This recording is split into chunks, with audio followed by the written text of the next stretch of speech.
Sampai kapan? Sampai wafat. Berhentinya ujian itu ketika sudah wafat. Hanya kalau diuji itu jangan heran. Ini dunia. Memang sifatnya dunia baru imtihan, tempat kita diuji oleh Allah. Makanya di dalam surah Al-Mulk ayat 2, yang bisa membaca surah Al-Mulk ayat 2 dari 20.000. 1, 2, 3 halus.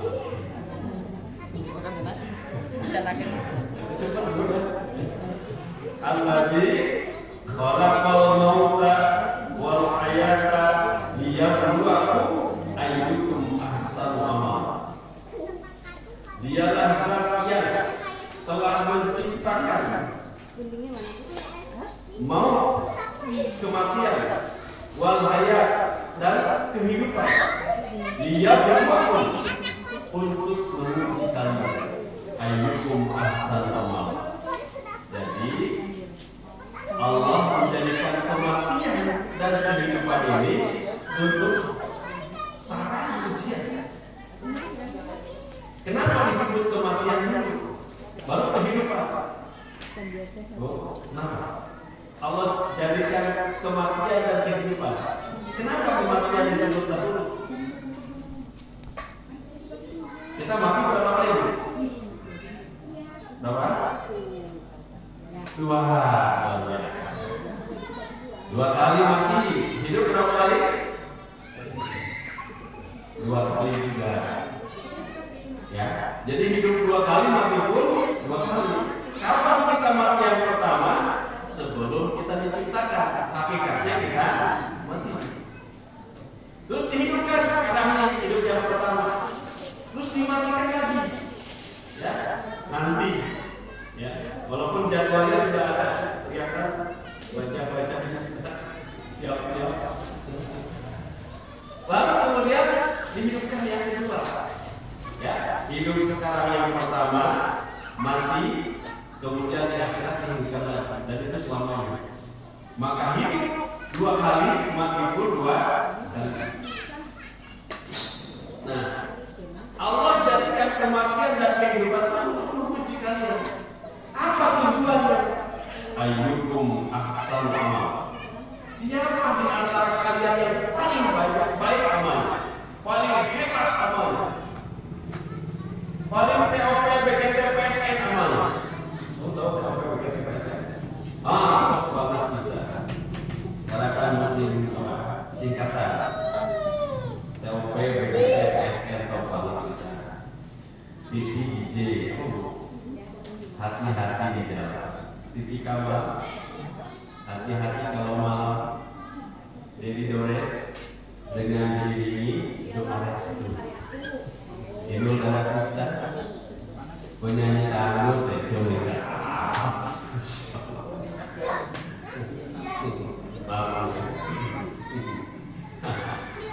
Untuk menguji kalian, siapa yang paling hebat?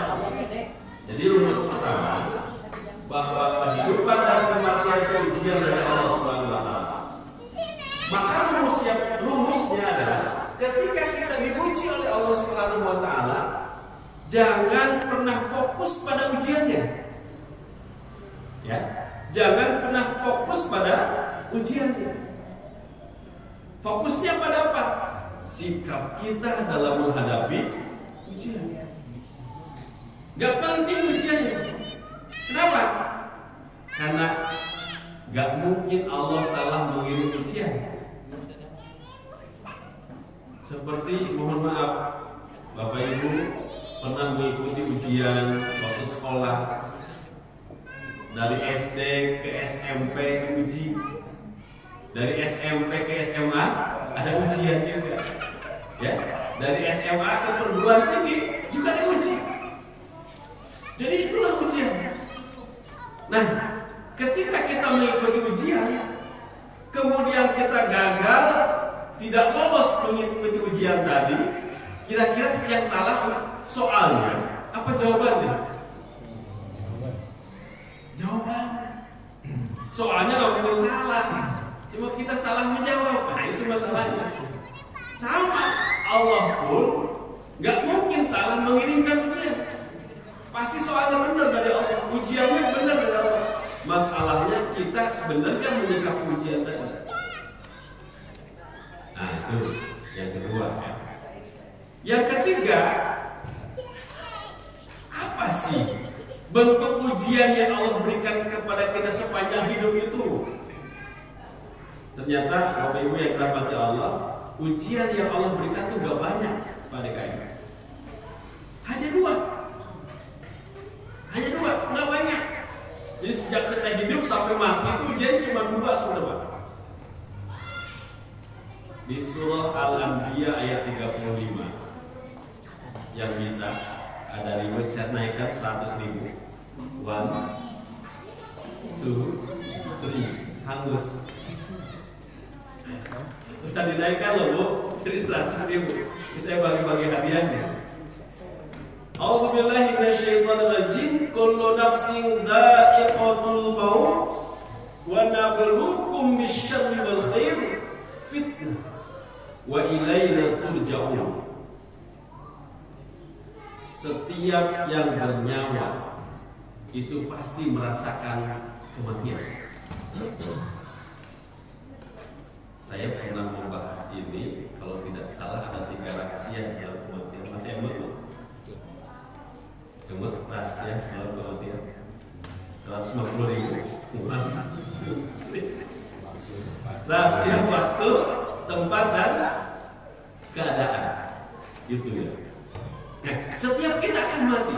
Setiap yang bernyawa, setiap yang berjiwa pasti merasakan kematian. Wa nabluukum bisyarri wal khair.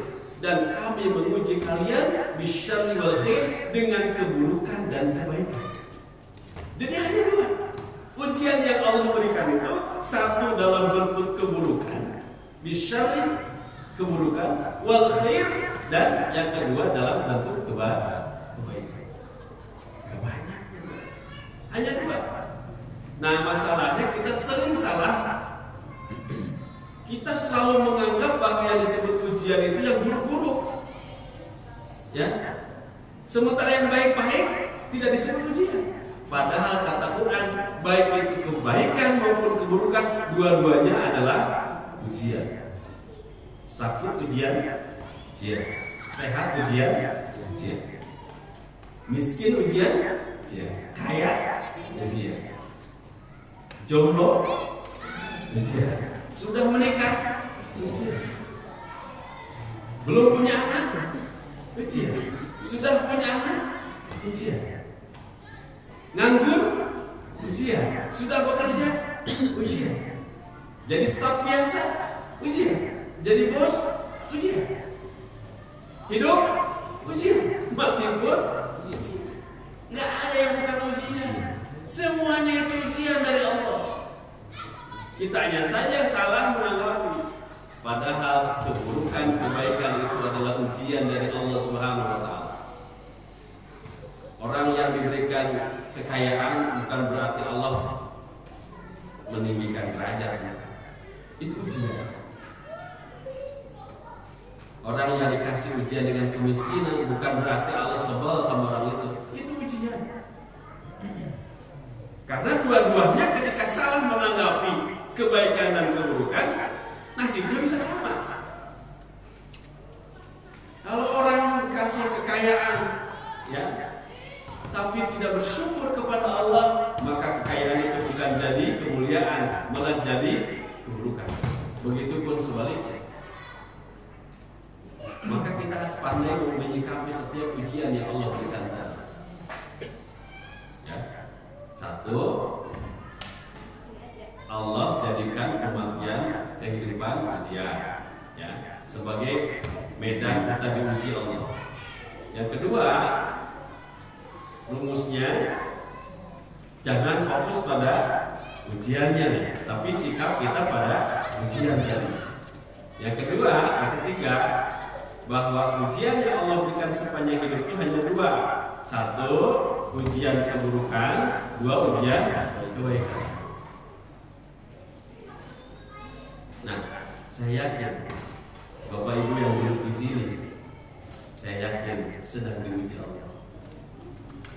ada yang diuji barangkali dengan kemudahan hidup, harta berlimpah, rumahnya bertingkat, mobilnya mengkilat, duitnya berlipat-lipat, sawah kebon mani marapat, laukna tingkaro cepat, lolobana lauk sepat, istri muda yang solihat, semuanya ada.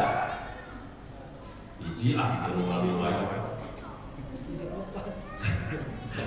Nah, itu ujian bukan? Ujian. Tapi saya yakin di sini, di tempat ini, di waktu ini, ada yang kita yang duduk di sini, ada yang sedang diuji dengan, ya Allah, keburukan. Di PHK, istri sakit, anak sakit, ya, bisnis nggak sukses, dagang pihaknya modal-modal, ya, diuji dengan keburukan. Terus saya yakin kita diuji semua. Maka bagaimana kita menyikapi ujian-ujian yang datang tadi? Rasulullah SAW memberikan tips kepada kita agar kita kuat diuji Allah. Apa itu? Ajaban li amril mu'min.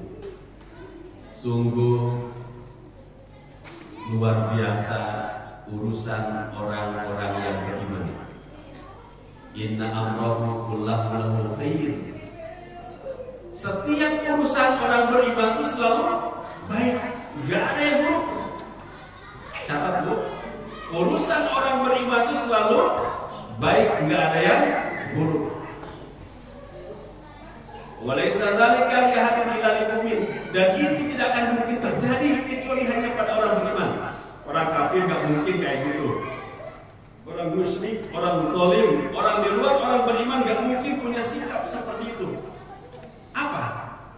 In asabathu sarra syakar. Apabila ditimpa dengan ujian dalam bentuk kemuliaan, ketenangan, kebahagiaan, kesenangan, kebaikan, kenikmatan, maka dia bersyukur. Kenapa? Karena tidak sedikit orang yang diuji dengan kebaikan, diuji dengan harta, tahta, wanita, Toyota, senjata, kuota. Dia tidak bersyukur kepada Allah, maka dia gagal diuji Allah. Siapa contohnya? Fir'aun. Fir'aun itu dikasih kekuasaan luar biasa. Tentaranya, kekuasaannya tidak terbatas. Mungkin kalau sekarang ya siapa ya? Susah kan? Tapi luar biasa. Kehebatan yang Allah berikan, kemuliaan yang Allah berikan, tidak membuat Fir'aun bersyukur kepada Allah, malah dia kufur kepada Allah. Akhirnya apa? Allah tenggelamkan. Ya, Allah tenggelam. Matinya gimana bu? Fir'aun terlalu banyak minum air. Cai laut bisa kasih sirup. Ya, lihat Korun dikasih kemuliaan, hartanya tak terbatas, tapi tidak bersyukur kepada Allah. Akhirnya Allah tenggelamkan dengan harta-hartanya. Saklawah banyak orang-orang yang diuji dengan kemuliaan, kebaikan, tapi dia tidak bersyukur kepada Allah, yang akhirnya dia tidak lolos dan lulus dalam menghadapi ujian dari Allah. Satu. Yang kedua, wa in asabathu dharra sabar. Apabila ditimpa dengan ujian keburukan, tadi di PHK, ya, istrinya sakit, hamil harus satu, masya Allah banyak ya ujian-ujian tadi. Kemudian dia bersabar kepada Allah Subhanahu wa Ta'ala.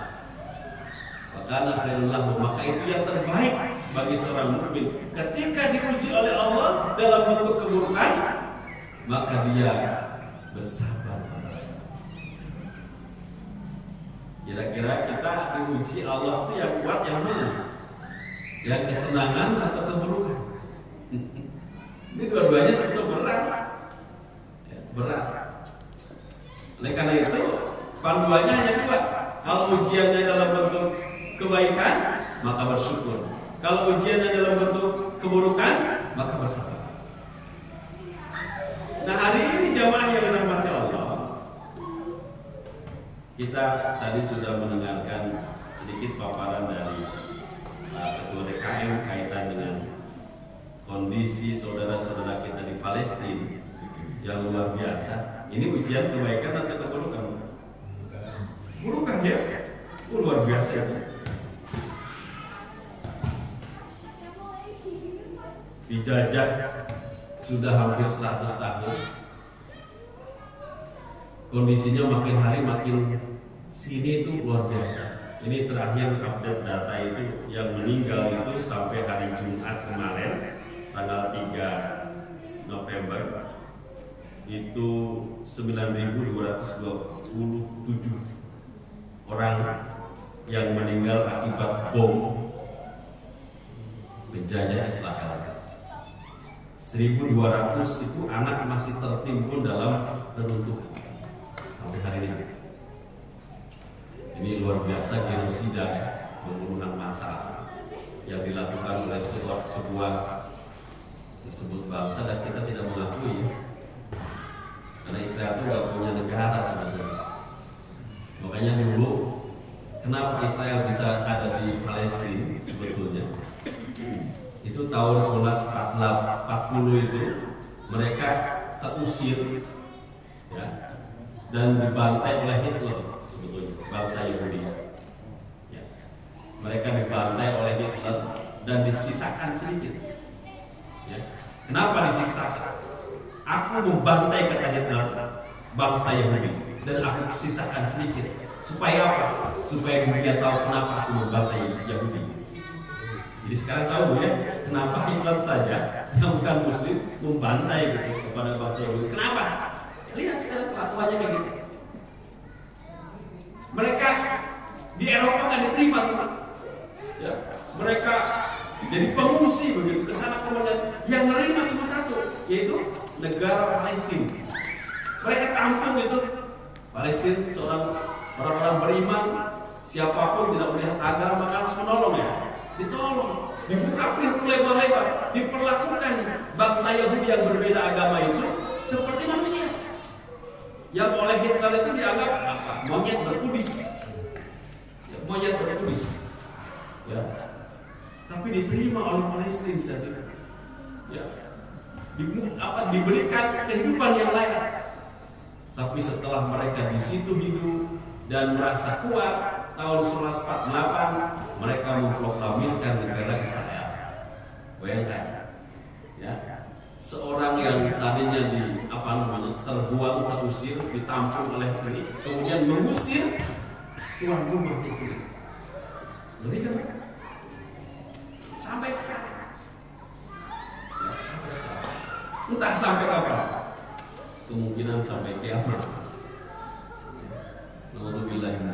Maka kalau hari ini terjadi seperti itu, masalahnya Hitler dulu pada bunuh semuanya, selesai, ya. Ini disisakan gitu.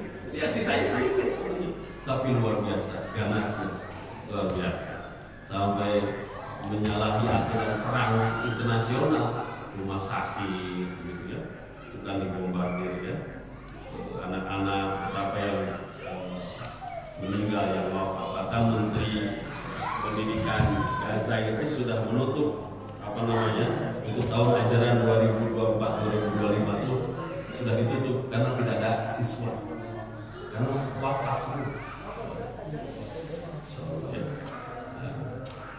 Makanya kita sebagai orang beriman patut rasanya untuk senantiasa mendukung perjuangan Palestina.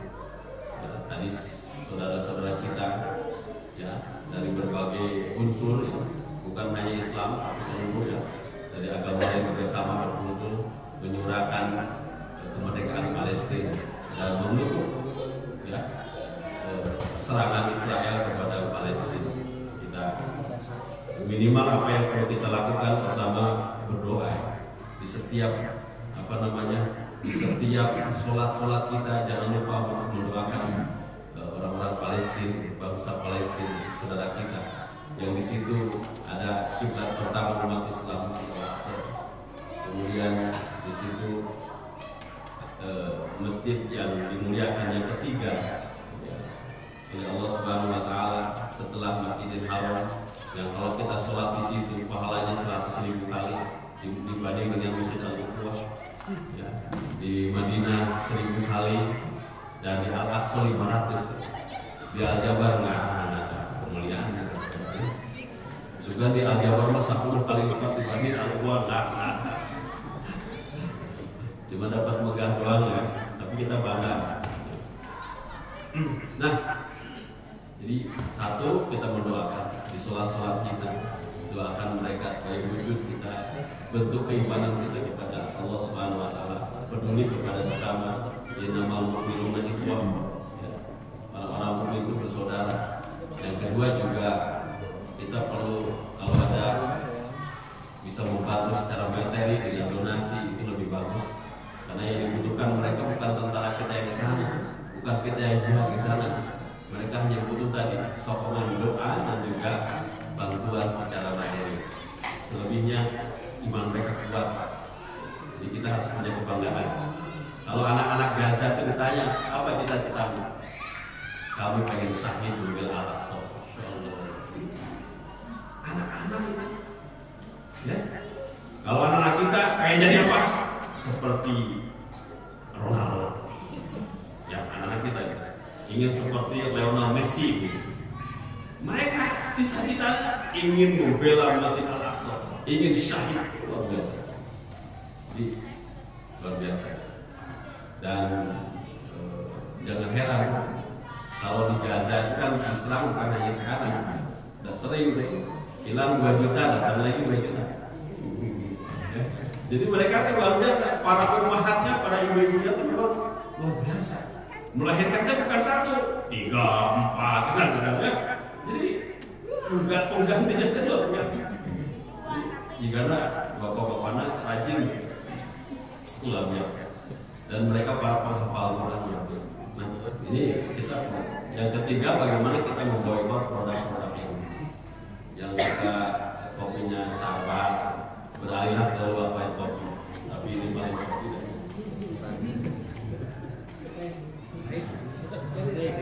tapi white kopi itu bohong Pak. Saya udah ngomong ya, bohong. Dibuka bungkusnya ucapan. Apa juga sama, dibuka bungkusnya nggak ada apa gitu. Bohong. Iklan satu-satunya benar itu apa? Sarung gajah biru. Dibuka sarungnya tunalena kalau belalai. Nah, cuma ayat. Maka ini penting bagaimana kita menyuarakan tadi. Mereka sedang uji dengan keburukan. Tapi ya, kita harus yakin. Walaupun kondisi di Gaza seperti yang luar biasa sekarang itu menimpa mereka, tapi yakin. Al-Islam ya'lu wa la yu'la alaih. Islam itu bakal tinggi. Akan terus ditinggikan. Gak mungkin ya. Sekarang itu kondisinya bagi masyarakat Palestina itu Pak, terusir atau mati pilihannya cuma 2 ya. Makanya tentara Hamas itu luar biasa. Yang digembar-gemborkan kan tentang Gaza itu apa? Kesedihan, kekalahan. Dan sesungguhnya nggak gitu. Justru Israel itu udah paling penting Pak menghadapi Hamas itu luar biasa. Bahkan ada kisah mereka bisa buat bom itu dari bulan, tapi bisa menghancurkan tank. Luar biasa itu, canggih sekali. Dan tentara Hamas itu satu syarat, salah satu-satunya harus hafal Quran. Beda dengan Indonesia ya. Tidak bisa. Nah itu kalau mau jadi tentara Hamas, Brigadir Izzuddin Al-Qassam itu harus hafal Quran. Kalau cuma baru 1 juz 30 nggak akan diterima Pak. Luar biasa. Kan kekuatannya ditembak di sini aja. Kemarin ada videonya tebar-tebaran, nggak mati Pak. Cuma dicongkel pakai langsung pakai apa obeng gitu, ya. Sama tangan itu dia nggak sakit, nggak mulut, malah senyum gitu, Insya Allah. Karena otaknya sudah diisi dengan Quran. Disebutnya kalau bicara kekuatan tinggal tunggu waktunya. Apa bedanya? Karena Izzuddin Al-Qassam tentaranya itu nggak takut mati kalau perang. Israel perang kira-kira gambaran Bapak gimana? Orang yang siap mati karena menyongsong apa? Syahid itu luar biasa. Di sana syahid itu gampang. Ya, bisa.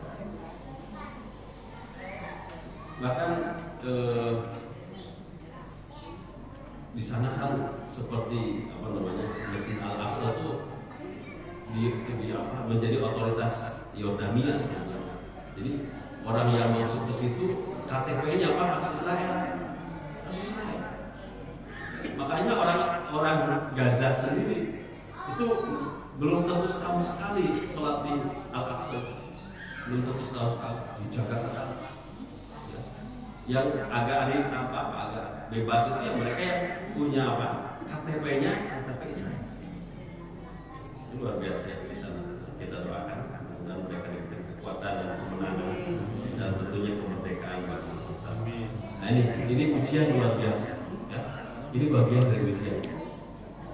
Makanya jamaah yang dirahmati Allah Subhanahu wa taala tadi ketika diuji Allah baik oleh kebaikan maupun keburukan, rumusnya cuma 2. 1, bersyukur kepada Allah ketika diberikan ujian kebaikan. Yang kedua, kita bersabar kepada Allah ketika diuji dengan keburukan. Makanya Allah Subhanahu wa taala di surah Al-Baqarah 125 yang bisa 200.000. 1, 2, 3 hangus. وَلَنَبْلُوَنَّكُمْ بِشَيْءٍ مِنَ الْخَوْفِ وَالْجُوعِ وَنَقْصٍ مِنَ الْأَمْوَالِ وَالْأَنْفُسِ وَالثَّمَرَاتِ وَبَشِّرِ الصَّابِرِينَ. Dan kami menguji kalian. وَلَنَبْلُوَنَّكُمْ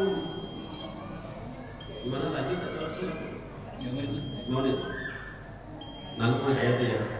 وَلَنَبْلُوَنَّكُمْ بِشَيْءٍ مِنَ الْخَوْفِ. Kami uji kalian dengan rasa takut. Ibu pernah takut? Takut pernah? Jam 3 bangun, pengen ke toilet, bangunin suami takut. Kebayang Pak, kita di sini bisa sholat tenang, bisa dengerin taklim tenang.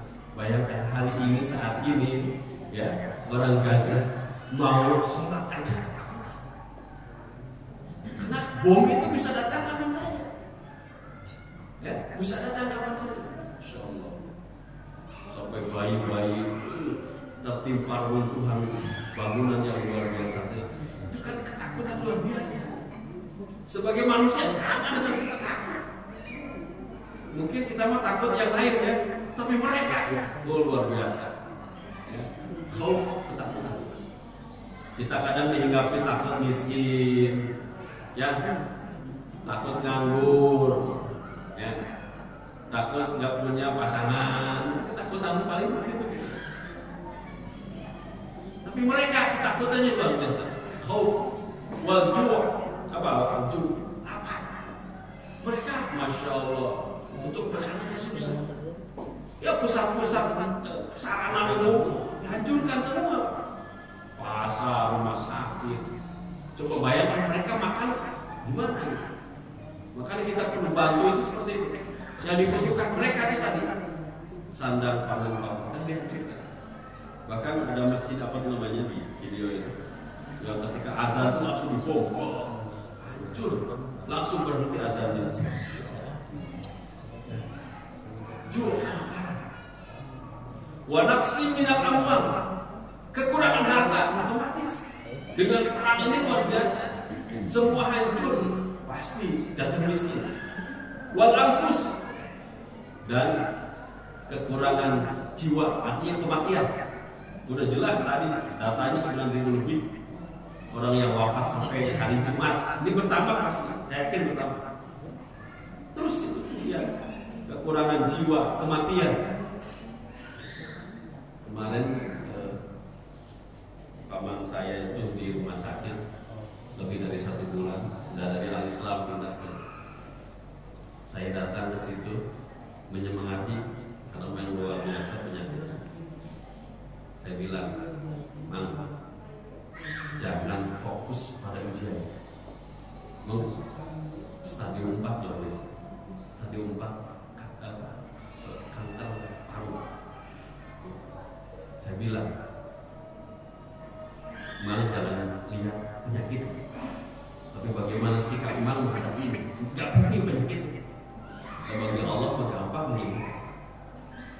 Maka ujian bagi orang sakit, kata Imam Ibnu Sina itu pakar kedokteran Islam,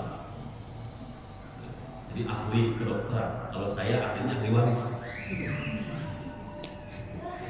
Al-wahmu nisbudah. Jadi apa? Ketakutan, keresahan, was-was setengah dari penyakit. Makanya kenapa zaman corona kemarin banyak yang akhirnya positif, karena banyak yang takut akhirnya terserang, akhirnya positif. Takut setengah dari penyakit. Wal itminan, dan ketenangan itu disebut dawa, setengah dari obat. Kalau orang diuji nih dengan sakit, apapun bentuk sakitnya, mau stadium 1 sedang nggak penting, dia tenang menghadapi masalah. Apa? Itu setengah dari apa? Ya, tenang menghadapi itu. Tenang, kalau udah tenang apa yang ditakutkan? Jadi harus tenang. Kalau diuji apapun dia termasuk penyakit. Ya. Wasabru bidayatus syifa. Dan ketika sabar itu kita diuji dengan penyakit, sabar. Maka apa? Permulaan dari kesembuhan. Jadi kalau diuji sakit, satu, jangan panik, harus tenang. Yang kedua harus sabar. Saya terus tuntun bibi, walaupun ya qadarullah di hari 3 hari yang lalu Allahumma. Nah, yang penting apa? Wafat kan efeknya, nggak penting wafat dulu. Tapi ketika dia tadi diuji oleh Allahnya, sabar nggak? Kalau dia sabar menerima tadi sampai wafat pun, insya Allah.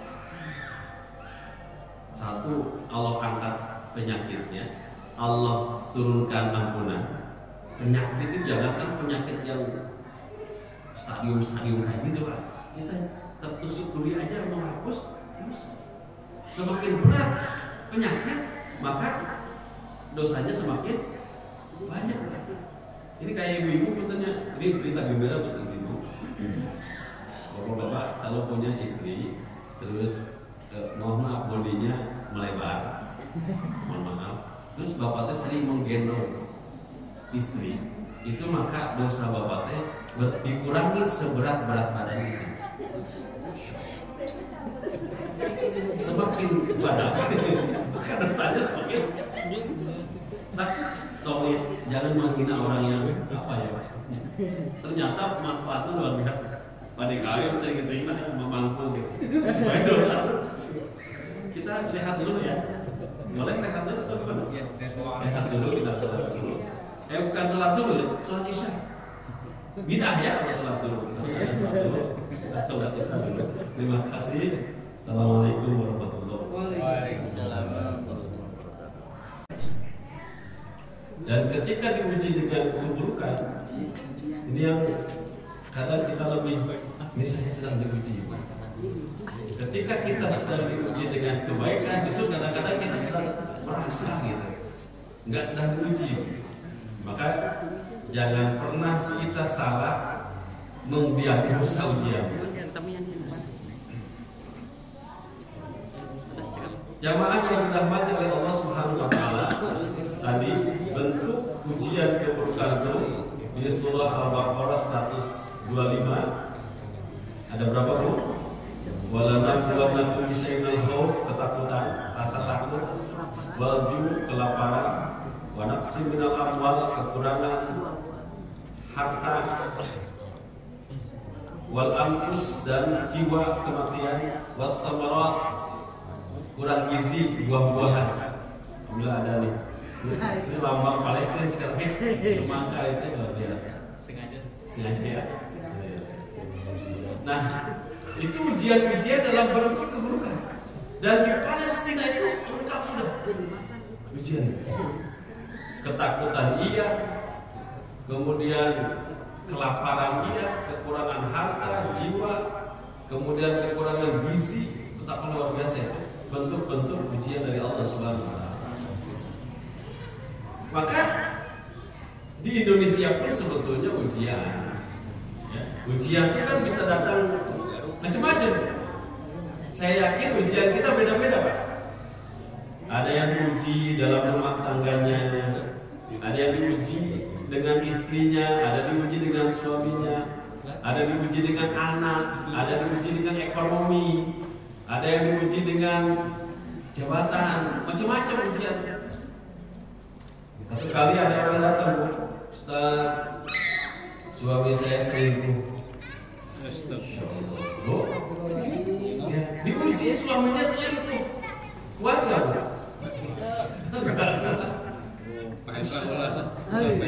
Ujian, Ustaz, saya harus gimana gitu? Bu, suami ibu berselingkuh itu dosanya kepada Allah. Betul Pak? Suami berselingkuh dosa dia kepada Allah. Ustaz, apa yang saya lakukan? Ibu tetap harus sabar. Oh, sabar melayani gitu ya. Bu, Bu, ibu ibadahkan kepada suami apa kepada Allah? Padahal suami itu gak punya surga, gak punya neraka. Kita ibadah kepada Allah. Suami selingkuh itu adalah dosanya dia kepada Allah. Tugas ibu mengingatkan. Tugas ibu tetap melayani. Tugas ibu tetap mencintai. Ustaz, memang gampang. Ustaz kamu ngalamin. Jamaah ya gitu ya. Nah, ibu tahu isinya Fir'aun? Siapa? Bu Aun. Kalau nggak tahu Bu Aun, kalau nanti ada anak nanya, ayah ada PR agama nih, siapa istrinya Fir'aun? Katakan kalau tidak tahu Asia, Bu Aun. Cuk sahab, cuk Ustaz. Saya kali bagi istri saya Bu Hasan. Nah, istrinya Fir'aun itu siapa? Asia. Asia diuji luar biasa, kesabarannya luar biasa. Dia wanita yang salihah sementara suaminya berokok. Manusia paling zalim seorang lagi itu siapa? Fir'aun. Saking zalimnya Fir'aun, Fir'aun itu jadi nama yang paling menakutkan. Saya belum pernah melihat ada seorang ibu memberikan nama anaknya Fir'aun. Ibu siapa nama anaknya? Asep apa? Asep Fir'aun. Jadi kasih nama Fir'aun udah menakutkan. Tapi Asia sabarnya luar biasa. Dia nggak pernah menuntut cerai. Sama siapa? Sama Fir'aun. Dia hanya berdoa kepada Ya Allah, bangunkan aku di surga. Itu doa. Gak pernah menjelek-jelekan Fir'aun. Bu, kupingkan dia. Bapak ibu ya. Dia gak pernah minta cerai, gak pernah menjelek-jelekan Fir'aun. Dia hanya sabar kepada Allah, kemudian berdoa, Ya Allah, bangunkan aku istana di surga. Masya Allah. Akhirnya dengan kesabaran istrinya Fir'aun, lihat Allah menenggelamkan siapa? Fir'aun. Tak ibu juga sama ketika diuji oleh suami. Jangan minta cerai. Kalau sabar, tunggu. Lama-lama suami ibu ditenggelam. Tenggelamkan. Gitu. Mending ulah. Pada ditenggelamkan. Kan ada yang diuji dengan istri, suami. Ada sebaliknya diuji dengan suami ya. Dan tadi suami, sekarang diuji dengan istri. Siapa? Nabi Nuh alaihissalam. Nabi Nuh soleh, dia seorang nabi luar biasa. Tapi istrinya tidak soleh. Siapa nama istrinya? Bunuh. Nah, tidak soleh. Gerap berarti Ustaz. Cocok. Harus gitu, cepat gitu. Tapi tenggelam. Sesating aja sih. Ada bener. Akan dapat oleh-oleh ditanya kan ke majikan. Sebaliknya Nabi Nuh diuji dengan istrinya. Istrinya tidak soleh. Bahkan anaknya sama kanan itu tidak soleh. Tapi luar biasa. Kesabaran Nabi Nuh alaihissalam membuahkan apa? Allah menenggelamkan anak dan istrinya. Jadi kalau bapak-bapak diuji dengan istri, sabar. Jangan diceraikan. Tunggu sampai Allah menenggelamkan istri bapak.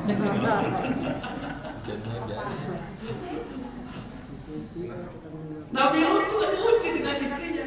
Maaf, di zaman Nabi Lut itu perilaku yang kita sebut sekarang LGBT itu mulainya dari apa? Kaum Sodom itu di zaman Nabi Lut.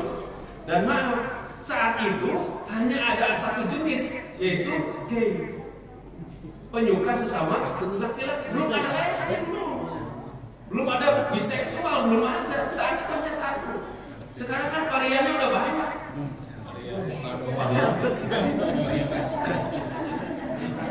Itu bahasanya apa dulu? Kan banyak. Masya Allah. Lihat, Allah hancurkan negeri Sodom. Allah hujan dengan batu.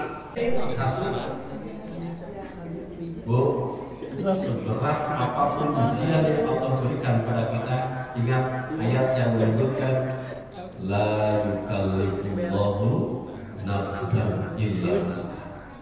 Ini ya yang harus kita yakini, harus kita pegang, bahwa Allah tidak akan mungkin memberikan beban, tidak mungkin memberikan ujian di luar kesanggupan kita. Jadi kalau Allah menguji itu, kita tuh yakin bisa keluar dari ujian itu. Yakin ya Pak? Iya. Seberat apapun ujian yang Allah berikan pada kita, sebetulnya kita tuh sanggup keluar dari ujian itu. Sebab Allah sudah menakar kita tuh mampu. La yukallifullahu nafsan illa wus'aha.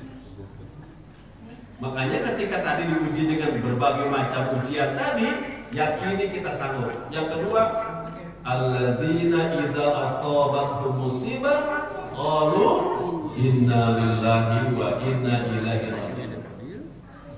Ya, ini yang kedua nih. Setelah kita yakin nih bahwa kita bisa keluar daripada ujian itu, ketika kita diuji Allah, maka keluarlah kalimat istirja, inna lillahi wa inna ilaihi raji'un.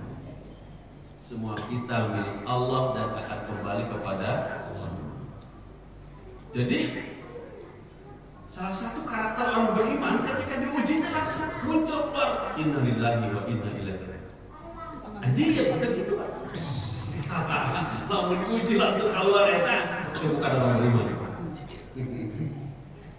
Allah langsung muncul kalimat inna lillahi wa inna ilaihi raji'un.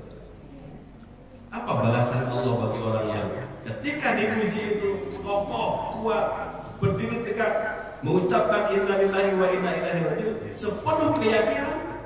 Ulaika alaihim sholawatun min rabbihim wa rahmah wa ulaika humul muhtadun. Mereka itu akan Allah berikan apa? Satu, ampunan Allah Subhanahu wa taala. Jadi nggak ada ruginya Pak.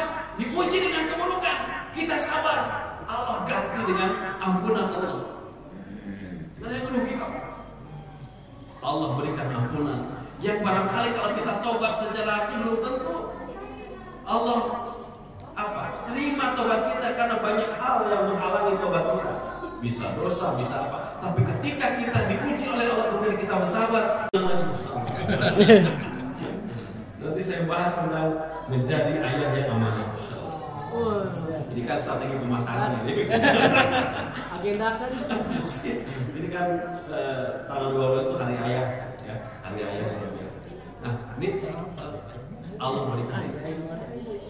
Pak, kalau kita masih bisa sholat di belakang imam, sholat sebelum kelak kita disolatkan di depan imam. Saya suka ada tetangga itu sholat tarawih, tapi pas maut disolatkan di masjid bedegong satu. Hayang sholat kita hayang berikut imam nih mas, ke kakarat bedegong. Kalau kita masih bisa membaca Quran, bacalah sebelum kelak Al-Quran dibacakan di hadapan tubuh kita yang sudah kaku. Ini Allah minta. Kalau kita masih bisa sholat di masjid, sholatlah sebelum kelak kita digotong untuk terakhir kalinya ke masjid. Ini yang Allah inginkan. Kenapa kita diuji itu? Kalau kita masih bisa sedekah, sedekahlah sebelum kelak. Kembali lihat di Gaza, lihat di Palestina, ujian luar biasa mereka.